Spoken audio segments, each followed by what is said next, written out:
Hello प्यारे बच्चों, नमस्ते। मैं हूं आपका बड़ा भाई Ajit Lulla sir, BTech from IIT Bombay, आपका फिजिक्स मेंटर।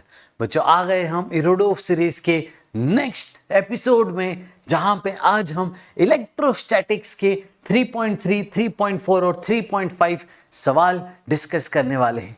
बड़ा बेसब्री से इंतजार था हमारे सारे बच्चों को इस इरोडोव की सीरीज अजीत ऑन इरोडोव पे। इसका मतलब है अजीत यानी मैं, लेकिन यहां पे मतलब है अजीत ऑन इरोडोव, यानी हम जीत हासिल करेंगे इरोडोव पे, हम जीत हासिल करेंगे जेई एडवांस में, हम जीत हासिल करेंगे आईआईटी के ड्रीम कॉलेज में हासिला लेके, और हम जीत हासिल करेंगे अपने पेरेंट्स को प्राउड बना के, क्योंकि आपके साथ है आपका बड़ा भाई, आपके अजीत सर। आइए बच्चों, चलते हैं आगे जल्दी से, है ना। मेरा नाम है बच्चों अजीत लुल्ला, मैंने बीटेक किया है आईआईटी बॉम्बे से। आज हम बहुत इंटरेस्टिंग 3.3 सवाल करने वाले हैं इलेक्ट्रोस्टैटिक्स का। बच्चों, यहाँ पे ना एक चीज समझो आप लोग, ये ना बहुत दिल के करीब मेरे सवाल है, बहुत कुछ सिखाता है ये सवाल, और जेई मेंस में भी आ चुका है ये सवाल, और भी बहुत सारी एग्जाम्स में आ चुका है ये सवाल। इरोडोव का सवाल है, डायरेक्ट इसका एप्लीकेशन कई बार आपको देखने को मिलता है। आइए सवाल को पढ़ते हैं। दो इक्वली स्मॉल चार्ज्ड स्फीयर्स, दो पॉजिटिव चार्ज स्फीयर है बच्चों, छोटे छोटे से पॉइंट मास, दोनों का मास है m, दोनों को एक जगह से सस्पेंड कर दिया गया है रस्सी से जिनका लेंथ है l। ऐसे दो रस्सियों से दोनों को एक ही जगह से सेम चार्जेस को सस्पेंड किया गया। The distance between the sphere is x, और x आपको बहुत छोटा दिया है लेंथ के कंपैरिजन में। Find the rate dq by dt with which charges leaks off each sphere if their approach velocity varies as v equal to a upon root x, where a is a constant। ठीक है, इस सवाल को थोड़ा सा समझते हैं। ये चार्ज लीकिंग वाला क्या फैक्टर है, धीरे धीरे चार्ज कम होता जा रहा है, लीक होता जा रहा है। सबसे पहले कहानी को इमेजिन करो, यहां पे दो स्फीयर हैं, दोनों पॉजिटिव चार्ज के, दोनों एक दूसरे को रिपेल कर रहे होंगे, और रिपल्शन के बाद उनका एक इक्विलिब्रियम पोजीशन आएगा जो x डिस्टेंस पे होगा, और यहां पे ग्रेविटी भी कंसिडर करना है, mg आपका नीचे लग रहा होगा। पहली चीज हमारा क्या है, पहला हमें इक्विलिब्रियम की कहानी सीखनी है। डायरेक्ट बेटा, अगर आप डायरेक्ट लीकिंग पे पहुंच जाओगे ना कि चार्ज लीक होगा तो क्या होगा, उसमें फिर आप उलझ जाओगे। स्टेप बाय स्टेप चलो, पहले तो जो बेसिक्स है उस पे बात करते हैं। बेसिक मीन पोजीशन निकालते हैं, इक्विलिब्रियम निकालते हैं, बैलेंस करते हैं। आ जाओ देखो कैसे। आइए बच्चों जल्दी से आ जाओ। इसका भाई साहब का एफपीडी बना दिया, mg नीचे एज द यूजुअल, इन दोनों का रिपल्शन फोर्स, इस पे रिपल्शन इधर k q1 q2 upon x square, और ये रस्सी का टेंशन इधर, ये टेंशन इधर, और देखो वर्टिकल से मैंने एंगल थीटा मान लिया, ये थीटा बेटा तो ये भी थीटा होगा। अब क्या करें, बिल्कुल आसान, कंपोनेंट ले लेते हैं। यस, तो t cos थीटा ऊपर की तरफ और t sin थीटा इस तरफ, ये हो गया हमारे पास k q1 q2 upon are square, और नीचे है mg। इक्विलिब्रियम के लिए, बैलेंस करने के लिए, ऊपर नीचे बैलेंस, राइट साइड बैलेंस, तो हमें मिलेगा t sin theta equal to k q square upon x square, और t cos theta equal to mg। अब अगर आप मेरे से लगातार पढ़ रहे होंगे यूट्यूब पे या हमारी अनअकैडमी ऐप पे, मैंने कई बार आपको बताया ऐसे हालात में आपको सबसे पहले डिवाइड कर लेना चाहिए। तो सबसे पहले डिवाइड करके टेंशन कट जाएगा, साइन अपॉन कॉस हो जाएगा टेन थीटा, और यहाँ पे आपको डिवाइड करके कुछ ऐसे हालात मिल रहे होंगे। यस बच्चों, कुछ ऐसे हालात आपको मिल रहे होंगे। तो यहां तक बेसिक कहानी थी, फोर्स बैलेंस करने की कहानी थी। एक कंडीशन और दी थी आपको, वो थी ये, x ना बहुत ही छोटा था, यानी ये डिस्टेंस ना बहुत ही छोटा था, यानी ये एंगल ना बहुत ही छोटा था। तो जब छोटू एंगल होता है तो हम क्या करते हैं, when theta is small sine theta tan theta बराबर होते हैं थीटा के। ये अप्रोक्सीमेशन यहाँ पे यूज करना होता है। बहुत केयरफुल याद करेंगे हम कि ऐसी चीजों में अगर आप ये अप्रोक्सीमेशन नहीं यूज करते हो तो आप अटक जाते हो सवाल में। तो इसलिए ये अप्रोक्सीमेशन यूज करना बहुत इंपॉर्टेंट था इस सवाल। अब देखो x बहुत छोटू है ना, l, x और l के बीच में थोड़ी सी यहाँ पे रिलेशनशिप निकाल रहे हैं। अगर मैं यहाँ से इसे कट कर दूं, खचाक कट करके आधा हो गया, तो देखो x/2 है ना, ये l, ये थीटा। ध्यान से देखो ये एक ट्रायंगल बनेगा ऐसे खचाक कट करके, और यहां पे साइन थीटा क्या होगा, परपेंडिकुलर यानी इसके सामने वाला अपॉन हाइपोटेन्यूस, और साइन थीटा ही टेन थीटा के बराबर है। तो यहाँ पे टेन थीटा को मैं लिख सकता हूँ या फिर थीटा को लिख सकता हूँ x/2l। अब ध्यान से देखो ये, ध्यान से देखो ये भी टेन थीटा, ये भी टेन थीटा, दोनों टेन थीटा को इक्वेट कर रहे हैं सर। और देखिए आपके सामने क्या मिलने वाला है। कितना खूबसूरत सवाल है। सिर्फ टेन थीटा को इक्वेट करके आपको x और q में रिलेशनशिप मिल गया। देखो ध्यान से, x स्क्वायर को इधर भेजा, इसको इधर भेजा, तो 2l kq² upon mg equal to x³। यहां से बहुत इंफरेंस निकाल सकते थे आप सवाल का। आपके पास x एंड q के बीच का रिलेशन है। तो अभी तक तो हमने चार्ज लीकिंग की कोई बात ही नहीं की। अभी तक तो हम इक्विलिब्रियम बात कर रहे थे और अप्रोक्सीमेशन लगा रहे थे। अब चार्ज लीक की बात करते हैं। ये देखो ये दोनों चार्जेस हैं। अब आप सोचना धीरे धीरे इनके चार्जेस कम होते जा रहे हैं। चार्ज कम होते जाएंगे तो रिपल्शन कम होते जाएगा। रिपल्शन कम होते जाएगा तो ये दोनों एक दूसरे के करीब आते जाएंगे।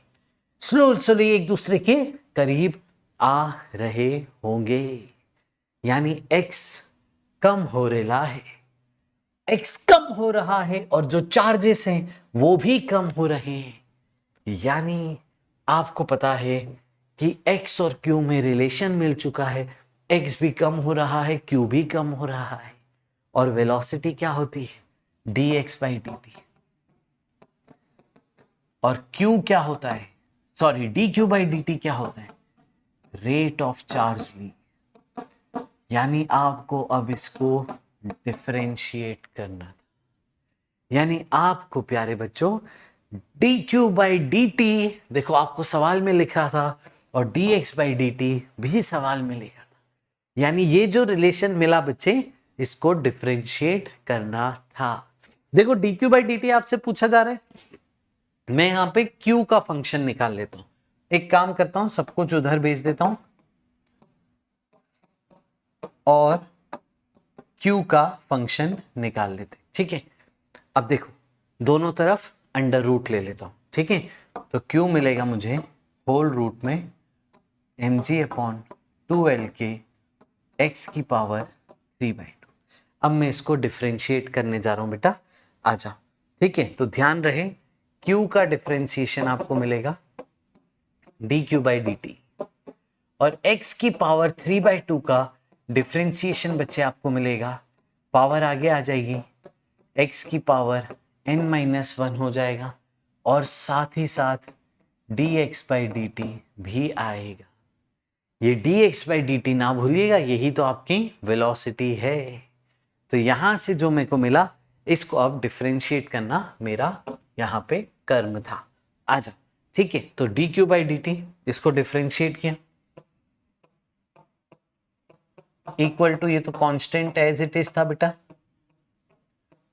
है ना, ये तो कांस्टेंट एज इट इज रखिए, इसका डिफरेंशिएशन कर दिया। अब देखो ध्यान से, dx/dt तो आपका v है, ठीक है।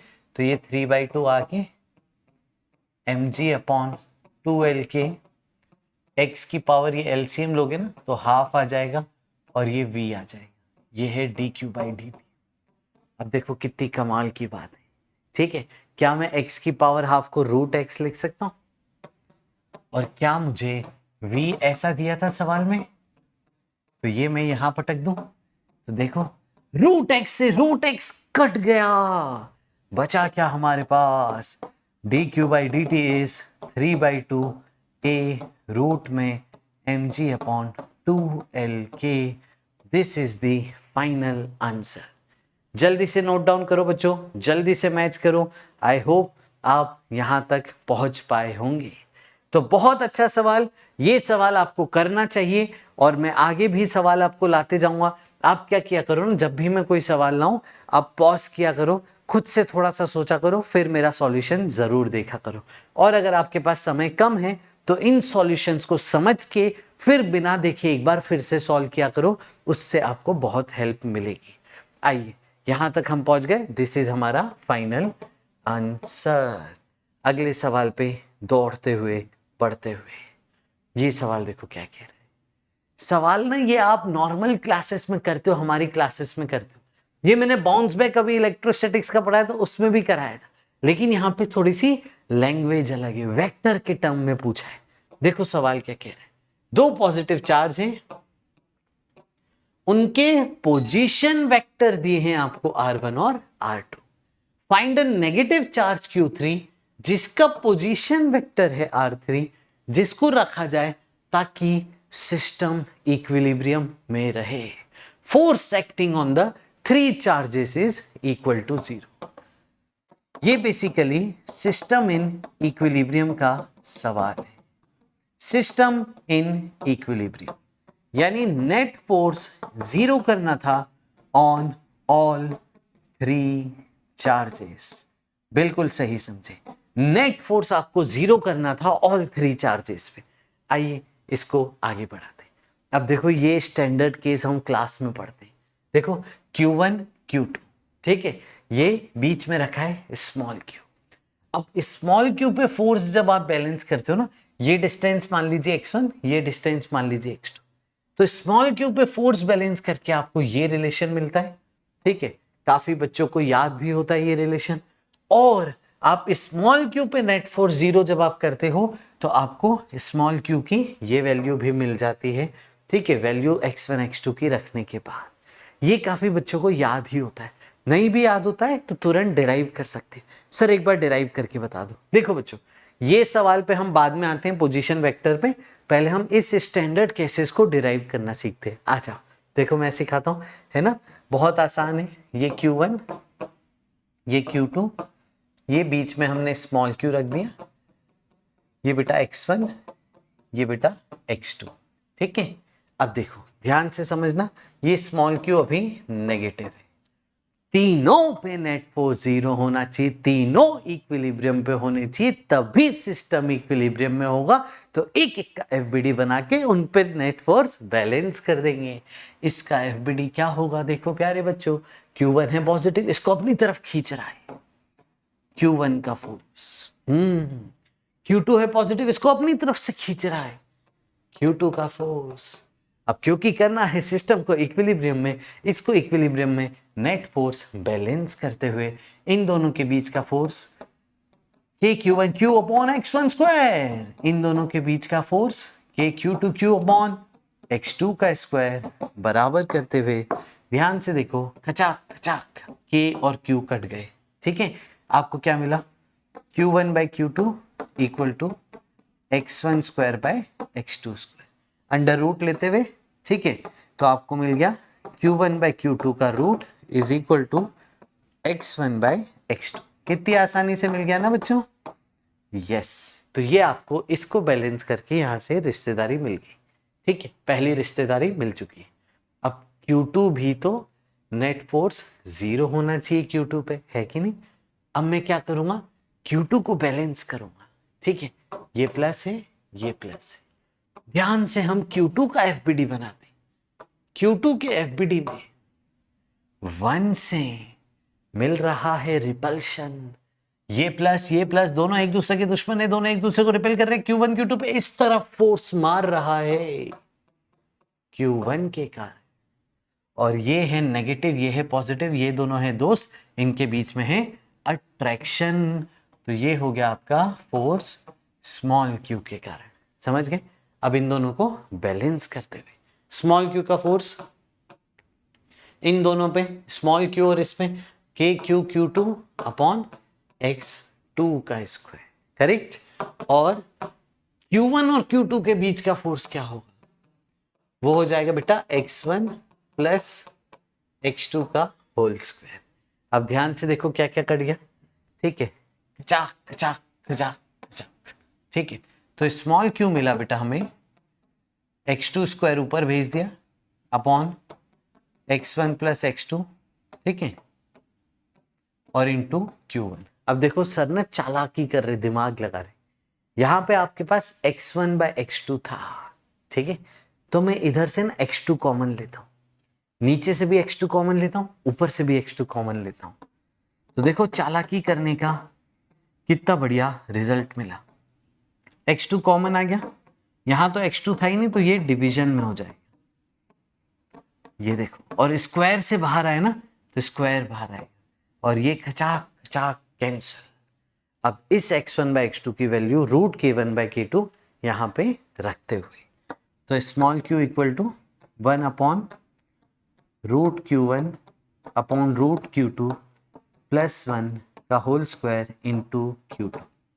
इसको आप एलसीएम लीजिए, ठीक है, इसको आप एलसीएम लीजिए, है ना, ये q1 था, सॉरी, ठीक है, इसको आप एलसीएम लीजिए। तो देखो नीचे का जो डिनोमिनेटर है रूट q2, उसका स्क्वायर होगा, वो ऊपर आ जाएगा, ठीक है, और न्यूमरेटर मतलब सॉरी डिनोमिनेटर में यहां पे एलसीएम लोगे ना, तो आपको ये root q1 plus root q2 का स्क्वायर मिलेगा, और ये q ना नेगेटिव होना चाहिए, तो यहां से q का मैग्नीट्यूड आए, ठीक है, और एक्चुअल में जो रिजल्ट है वो मैं वापस से आपको दिखा देता हूं, ये रहा फाइनल रिजल्ट। सिस्टम को इक्विलिब्रियम रखने के लिए अगर ये प्लस है ये प्लस है तो ये माइनस होना चाहिए। माइनस क्यों होना चाहिए, क्योंकि इन दोनों का रिपल्शन है, ठीक है, तो इसको बैलेंस करने के लिए एक अट्रैक्शन भी होना चाहिए। तो ये आपकी Q की वैल्यू है और ये इन दोनों के डिस्टेंसेस का रेशियो है। अब आइए सवाल को पढ़ते हैं वापस से। सवाल में पोजीशन वेक्टर दिया है, इसका पोजीशन वेक्टर दिया, इसका पोजीशन वेक्टर दिया, और हमारे स्मॉल q का पोजीशन वेक्टर पूछा है, और स्मॉल q का मैग्नीट्यूड भी पूछा है। आओ देखते हैं, ठीक है, तो थोड़ा सा डायग्राम में परिवर्तन करते हैं। ये हो गया डायग्राम। पोजीशन वेक्टर क्या होता है बेटा, ओरिजिन से पॉइंट को ज्वाइन करते हैं ना, वो पोजीशन वेक्टर कहलाता है। तो ये जो लाइन होती है बेटा, ये पोजीशन वेक्टर कहलाती है, ये जो लाइन होती है बेटा, ये पोजीशन वेक्टर कहलाती है। तो एक काम करेंगे, हम इसको अभी हटा देते हैं, पहले तो सिंपल समझते, पहले तो एकदम सिंपल कहानी समझते हैं, एकदम सिंपल कहानी समझते हैं, आ जाओ, ठीक है। तो ये पोजीशन वेक्टर अभी नहीं बना रहा, ठीक है, अभी तो यहां पे ऐसे समझ लो, कहीं पे Q1 था, कहीं पे Q2 था। इनको बैलेंस करने के लिए जो तीसरा चार्ज आएगा वो इसी लाइन पे आना चाहिए। इन दोनों को जो ज्वाइन करने वाली लाइन है ना, वो इसी लाइन पे आना चाहिए, स्मॉल q। समझ गए? अब ध्यान से देखना, अगर मैं ये m मानता हूं, ठीक है, और ये मैं n मानता हूं, ठीक है, ये डिस्टेंस m, ये डिस्टेंस n, ठीक है, पक्का। तो इन दोनों का जो फोर्स है और इन दोनों का फोर्स है वो बैलेंस होना चाहिए।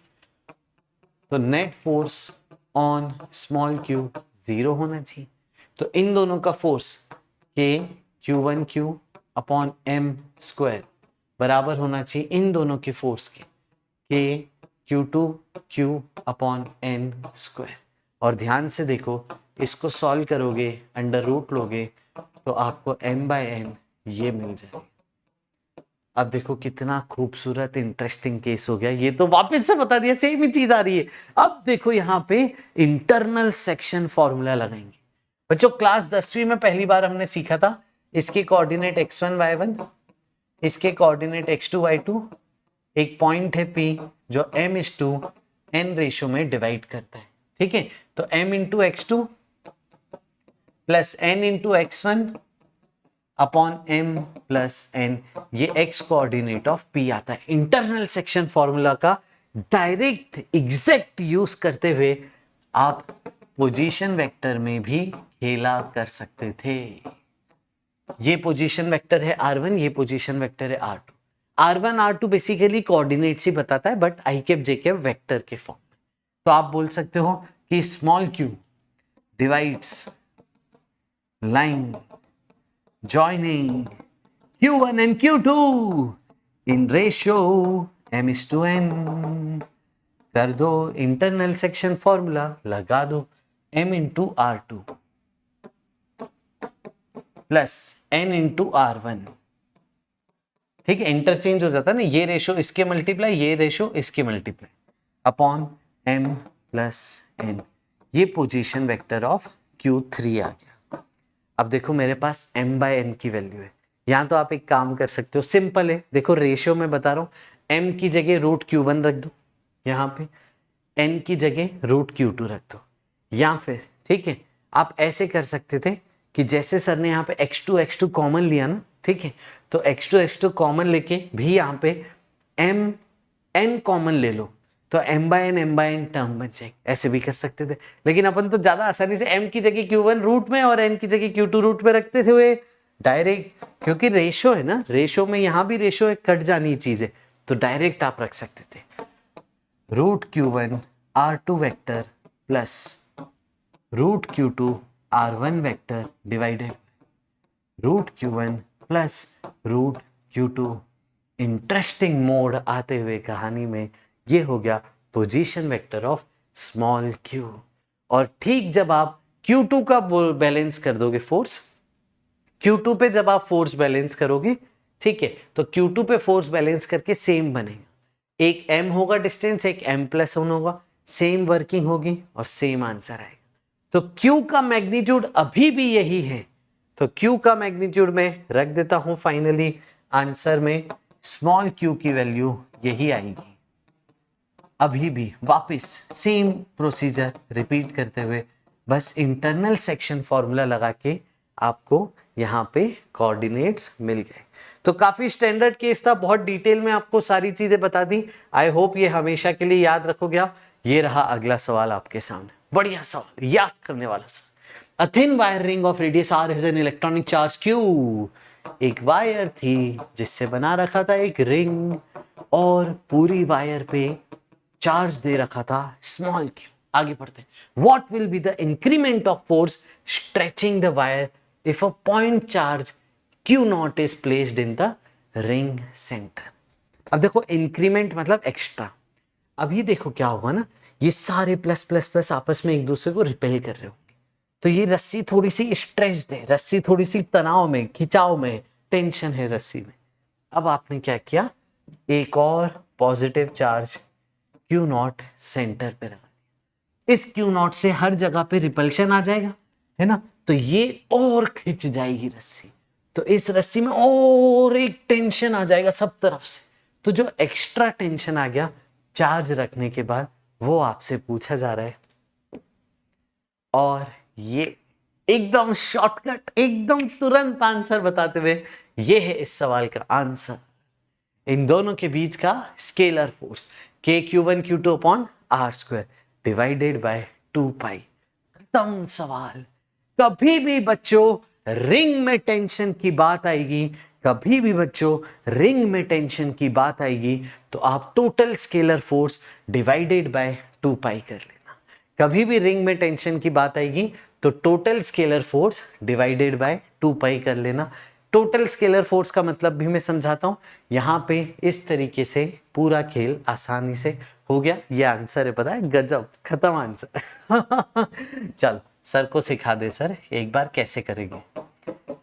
देखो बच्चे ध्यान से समझना, ठीक है।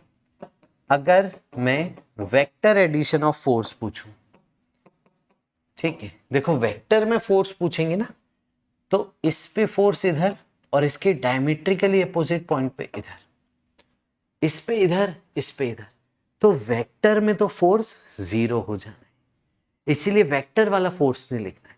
तो आपको क्या लिखा, शॉर्ट ट्रिक समझा रहा हूं पहले, फिर डेरिवेशन कराऊं। Total scalar addition of force. Scalar force मतलब इसका मैग्नीट्यूड लो, इसका मैग्नीट्यूड लो, इसका मैग्नीट्यूड लो, इसका मैग्नीट्यूड लो, इन सब का मैग्नीट्यूड लेके ऐड करो और total scalar addition of force करो। ये सिर्फ आपको एक शॉर्ट ट्रिक सिखाई जा रही है, this is not a long term method. Long term method इस स्लाइड के बाद करेंगे, पहले शॉर्ट ट्रिक सीख लो, 30 सेकेंड्स में करना सीख लो, मजा ले लो, फिर आगे डिटेल में सीखेंगे। Total scalar addition of force, ठीक है। तो डायरेक्शन वायरेक्शन नहीं देखना है अभी। अच्छा देखो, इसको मैं डी क्यू चार्ज बोल देता हूं, छोटू सा चार्ज है डी क्यू। तो इन दोनों के बीच का force k q naught d q upon r plus इसके साथ भी डी क्यू है, इसके साथ भी डी क्यू, इसके साथ भी डी क्यू, इसके साथ भी डी क्यू, इसके साथ भी डी क्यू, इसके साथ भी डी क्यू, इसके साथ भी डी क्यू, इसके साथ भी डी क्यू, सबके साथ d q d q d q d q, k q naught d q upon are square. ऐसे कहानी चलती जाएगी। इन सब का एडिशन करके आपको ऐसे मिलेगा d q d q d q d q, जोड़ते जाओ और ये सारे d q d q d q d q d q जोड़ते गए तो ये आ जाएगा total charge on the ring, वो हो जाएगा k q naught q upon are square, जो कि आप थोड़ा कॉमन सेंस से समझ सकते थे कि इनके बीच में टोटल स्केलर फोर्स होगा K Q one Q to में ये पूरा चार्ज अपॉन आर स्क्वायर। तो ये आंसर है बच्चों। कभी भी रिंग में टेंशन निकालने की बात हो तो टोटल स्केलर फोर्स अपॉन 2 पाई। आ जाओ सर, इसका एक और एग्जांपल बताओ, है ना। सोचो बेटा, एक रिंग है, कांस्टेंट ओमेगा से घूम रही, हॉरिजॉन्टल प्लेन में, मास है m, रेडियस है r, कोई चार्ज वार्ज नहीं है, मैकेनिक्स का सवाल है। तो होता है ना, एक रबर बैंड होता है जिससे आप नोट की गड्डी बांधते हो, वो रबर बैंड लूज होता है, जब उसको घुमाने लग जाओ तो टाइट हो जाता है, खिंच जाता है। तो इसमें एक टेंशन आ जाएगा, कितना tension, total scalar force upon 2 पाई। अब ये घूम रहा है तो टोटल फोर्स क्या होगा, centripetal mv square by R, है ना। Yes correct, mv square by R divided by 2 pi, खत्म हो गया आंसर। यस, और देखो आप सेंट्रीपिटल को m ओमेगा स्क्वायर आर भी लिख सकते हो, m omega square R upon 2 pi, ये answer. Total scalar force upon 2 pi, बड़ा आसानी से डिराइव करते हुए, केसेस के थ्रू भी समझाते हुए सर, फाइनल आंसर आपको बताते हुए। अब हम करेंगे इसका लॉन्ग टर्म डेरिवेशन। डेरिवेशन कैसे करते हैं समझना, पहले आप इनिशियल समझो कि इनिशियली टेंशन कुछ था रस्सी में, उसको मैं नहीं कंसीडर कर रहा हूं, मैं मान रहा हूं वो तो था ही था। अब उसके बाद आपने प्लस क्यू नॉट एक और रखा, ठीक है, तो एक्स्ट्रा टेंशन आ गया, तो सिर्फ एक्स्ट्रा टेंशन एफबीडी में बनाओ। तो यहां से मैंने एक छोटी सी आर्क उठा ली, एक छोटी सी आर्क उठा ली, ये एंगल थीटा पे, ये एंगल थीटा पे, और यहां पे प्लस क्यू नॉट फोर्स से, ठीक है, यहां पे,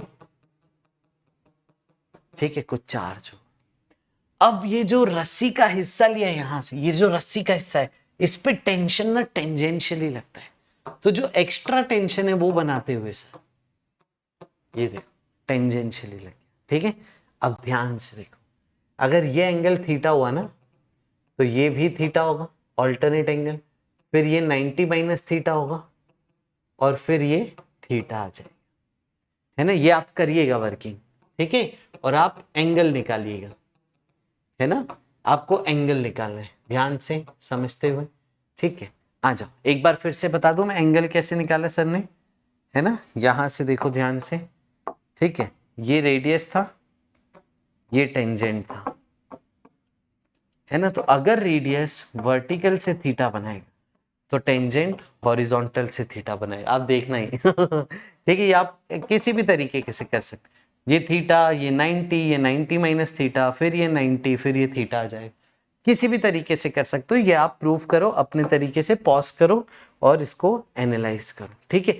अब ध्यान से देखो, कंपोनेंट लेते हुए, टी कॉस थीटा इधर आ गया बेटा, टी साइन थीटा इधर आ गया, इधर टी कॉस थीटा आ गया, और टी साइन थीटा नीचे आ गया, ये दोनों फैक्टर कैंसिल हो गए और ये ऐड हो गए 2t साइन थीटा के साथ, समझ गए, हो गए 2t साइन थीटा आपको मिल गया। फिर कहानी को और आगे बढ़ाते हैं, इन दोनों का एक रिपल्शन होगा, इसको मैं q डैश नाम दे देता हूं अभी के लिए, ठीक है। तो इन दोनों के बीच का रिपल्शन जो है वो होगा K q dash q naught upon are square. इन दोनों को बराबर करना है। रिपल्शन फोर्स और टेंशन का फोर्स बैलेंस करो तो 2t sine theta equal to K q dash q naught upon are square. अब ध्यान से सुनना, ये जो एलिमेंट है ये स्मॉल थीटा है। स्मॉल थीटा के लिए साइन थीटा को आप थीटा रख दो तो ये होगा 2t थीटा। समझ गए? पक्का? अब ध्यान से सुनना, अब आपको क्या लिखना है? Q dash. क्यू डैश आपको लिखना है, बस इतना सा चार्ज लिखना है आपको, क्यू डैश। अब थोड़ा सा यूनिटरी मेथड हो जाए, ठीक है। पूरा चार्ज था क्यू और पूरी लंबाई कितनी थी? 2πr। तो 2πr लेंथ पे क्यू चार्ज डिस्ट्रीब्यूटेड था। अब ये वाली आर्क लेंथ आपको बतानी थी। ये पूरा एंगल आपने 2 थीटा एज्यूम किया, ध्यान से देखो, है ना, थीटा थीटा, तो टोटल एंगल, आर्क का टोटल एंगल 2 थीटा एज्यूम किया आपने, ठीक है। तो आ जाओ, तो आर्क लेंथ क्या होती है? रेडियस इंटू एंगल, है ना, पता है बच्चों ये आप लोगों को, रेडियस इंटू एंगल, ठीक है। फिर आर्क लेंथ हो जाएगी r इंटू 2 थीटा। ये आपकी आर्क लेंथ हो गई। तो पूरी सरकमफेरेंस के लिए चार्ज है q। तो अपनी आर्क लेंथ के लिए कितना चार्ज होगा? तो 2πr के लिए है अगर q, है ना, अपने को कितनी लेंथ चाहिए? r into 2 theta. इसके लिए देखो unitary, this divided by this into this, तो 2r 2r 2r 2r cut गया, आपको मिला q into theta divided by pi. ये q और थीटा में कंफ्यूज हो जाएंगे बच्चे। एक काम करते हैं, थीटा को अपन, ठीक है, ब्लैक से बना देते हैं और इसका ऊपर ले जाते हैं। ठीक है, ताकि कंफ्यूजन ना हो। हाँ चलो ठीक है, तो ये हो गया q डैश। q डैश मिल गया q upon pi into theta, ठीक है। चल यहाँ पे q डैश की वैल्यू रखी, है ना, q upon pi into theta. अब ध्यान से देखो, थीटा से थीटा गया, ये 2 नीचे आ गया, तो टेंशन हो गया K q q naught upon are square divided by 2π। ये है फाइनल आंसर। ये है इसका लॉन्ग टर्म डेरिवेशन मेथड, और जिसको हमने तुरंत चुटकियों में करना सीखा सिर्फ 30 सेकेंड्स में। और ये था आपका सवाल 3.5 इलेक्ट्रोस्टैटिक्स का। तो ये थे आज के एरोडोप के सिलेक्टेड प्रॉब्लम्स जो आपको करना बहुत जरूरी है जीवन में। और बच्चों, अगर आपने अभी तक अनअकैडमी का सब्सक्रिप्शन लेने का नहीं सोचा है तो डेफिनेटली प्लान कीजिए। आइकॉनिक ले सकते हैं आप सब्सक्रिप्शन, प्लस सब्सक्रिप्शन भी ले सकते हैं। और आप सबको पता है कि आपको मिलती है बेस्ट लर्निंग एक्सपीरियंस अनअकैडमी पे top educators of the countries के साथ। और बच्चों, कभी भी आप सब्सक्रिप्शन लेने की प्लान करो तो दिस इज द कोड आपको हमेशा याद रखना है। अब ये कोड लाखों बच्चे फॉलो कर रहे हैं देश भर में। This is become a new cult in the education industry. इसका मतलब है we are at work 24 hours. इसका मतलब है एक्सट्रीम मेहनत। इसका मतलब है #8024, not just a referral code which can save your money. It's a very powerful motivation which can boost you up always, every time of the day for your goal, for your dream college, for your success in career। आज के लिए इतना ही, मिलेंगे अगली class में। Bye bye, take care, खूब सारा प्यार, खूब सारा आशीर्वाद। Let's crack it.